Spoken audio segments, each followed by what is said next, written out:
दंडवत प्रणाम. उद्धरण प्रकरणातील हा अंतिम भाग आहे. आतापर्यंत आपण पाहिले अवतार, भक्ती, अनुसरण, सामान्य ज्ञान, सत्ताज्ञान, विशेष ज्ञान, अविद्येचा नाश, मायापारंगत अवस्था. पण या सर्व प्रवासाचा शेवट कुठे होतो? जीवाला अखेरीस काय प्राप्त होते? आज आपण उद्धरण प्रकरणातील अंतिम सूत्र 61 ते 66 समजून घेणार आहोत. ब्रह्मीभूत अवस्था. 61वे सूत्र सांगते, ज्ञानियासी ब्रह्मीभूत करीती. परमेश्वर ज्ञान्याला ब्रह्मीभूत करतो. याचा अर्थ ज्ञानी पुरुषाला ब्रह्मस्वरूपाची अनुभूती प्राप्त होते. त्याचे अज्ञान पूर्णपणे नष्ट झालेले असते. त्याची चेतना ब्रह्मसत्याशी जोडली जाते. ही मोक्षाच्या अगदी जवळची अवस्था आहे. परमेश्वर सदैव पाठीशी असतो.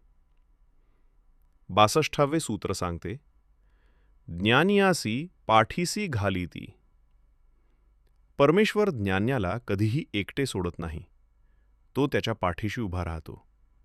याचा अर्थ केवळ संरक्षण नव्हे, तर सततची कृपा, मार्गदर्शन आणि आध्यात्मिक आधार. जीवाने परमेश्वराचा स्वीकार केला तर परमेश्वरही त्या जीवाचा स्वीकार करतो. अंतिम मोक्ष. 63वे सूत्र सांगते, ज्ञानियासी मोक्ष देती. उद्धरण प्रकरणाचा मुख्य उद्देशच मोक्ष आहे. सर्व साधना, सर्व ज्ञान, सर्व कृपा यांचा अंतिम परिणाम म्हणजे मोक्ष. हा स्वर्गप्राप्ती नाही, हा देवपद नाही, ही जन्म-मृत्यूच्या चक्रातून कायमची मुक्ती आहे. ब्रह्मामध्ये बुडी. 64वे सूत्र अत्यंत सुंदर उपमा देते. ज्ञानिया ब्रह्मीम मिसळे बुडी दे. जसा पाण्याचा थेंब समुद्रात पडल्यावर समुद्रापासून वेगळा राहत नाही, तसा ज्ञानी पुरुष ब्रह्मानुभवामध्ये पूर्णपणे तल्लीन होतो. येथे शब्द अपुरे पडतात, कारण ही अवस्था अनुभवाची आहे, वर्णनाची नाही. भेद आणि अभेदाचा वाद टाळा. 65वे सूत्र अत्यंत महत्त्वाचा संदेश देते. भक्त भेदे अनुभवी कीम, अभेदे अनुभवी, ऐसा विकल्पतेत करू नये. भक्ताने असा विचार करू नये, मी परमेश्वरापासून वेगळा आहे का, किंवा मी परमेश्वराशी एकरूप झालो का? कारण अशा तात्विक वादांमध्ये अडकणे हेच एक नवीन विकल्प आहे.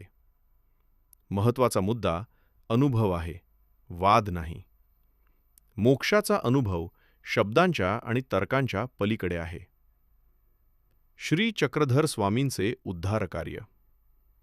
66वे आणि अंतिम सूत्र सांगते, यापरी परमेश्वरू श्री चक्रधरू जीवांते उद्धरीती. संपूर्ण उद्धरण प्रकरणाचा सार या एका सूत्रात आहे.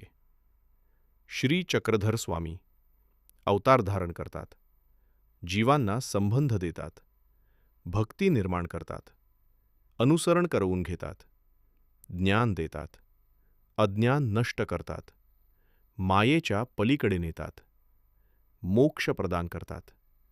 म्हणूनच ते जीवांचे खरे उद्धारकर्ते आहेत. संपूर्ण उद्धरण प्रकरणाचा सार, उद्धरण प्रकरणाचा संपूर्ण प्रवास असा आहे.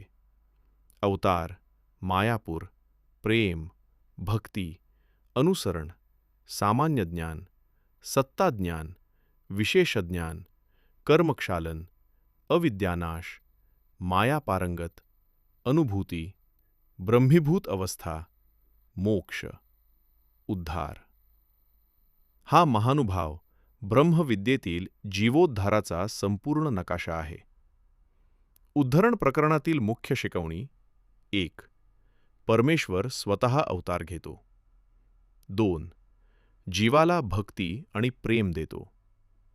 3. अनुसरणाद्वारे ज्ञान देतो. 4. अज्ञान आणि कर्मांचा नाश करतो. 5. मायेच्या पलीकडे नेतो. 6. स्वतःची अनुभूती देतो. 7. मोक्ष प्रदान करतो. Flow to remember. उद्धरण प्रकरण 1 ते 66 सूत्रे. लक्षात ठेवण्यासाठी.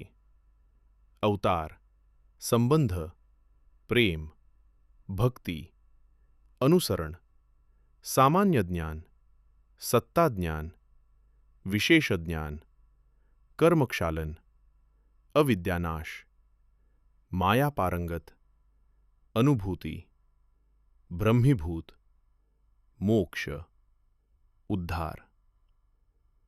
Memory formula. अवतार, भक्ती, ज्ञान, कृपा, मोक्ष. कन्क्लुजन. उद्धरण प्रकरण हे महानुभाव पंथातील सर्वात महत्त्वाच्या प्रकरणांपैकी एक आहे.